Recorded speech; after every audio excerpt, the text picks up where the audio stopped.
Okay, I think we're recording. Okay. Yeah. So in this group, something that was really important to talk about is navigating work and the relationship with work and also burnout and masking. And I'm wondering what you've noticed with the people that you work with about how masking impacts them in their day to day lives.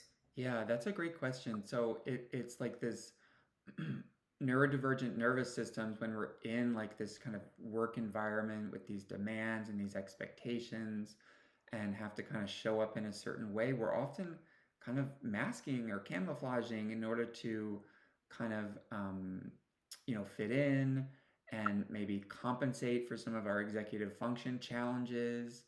And at the end of the day, it actually is really exhausting, and it Mhm. can leave us feeling drained and tired and exhausted, and that can really leave our nervous system to feeling more vulnerable to stress and have less capacity. It's straining our capacity to deal with other demands, like family and personal life. So it can be a really challenging cycle to find a way out of, particularly when you don't understand why it's happening and you just Mhm. feel like, well, there's something wrong with me, and the rest of my coworkers just seem to be, whatever, doing fine. Yes, I can relate to that so much of like, why is this so easy for everyone else and so hard for me?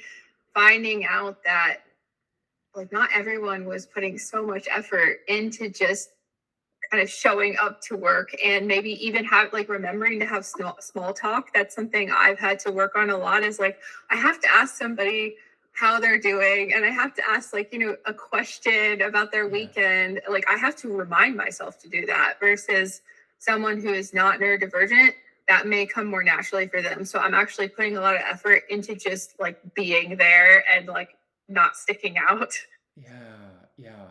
And one thing that we're hoping to do in this group is helping people to find common experiences and understand that this is not something that they're struggling with alone, and Mhm. create and teach everyone some strategies that can really help with this for managing energy, monitoring capacity, and also like rejuvenating your nervous system and kind of finding your center again and feeling restored at the end of the day so that you can kind of start to work with your system and your energy system so that you're not always drained all the time.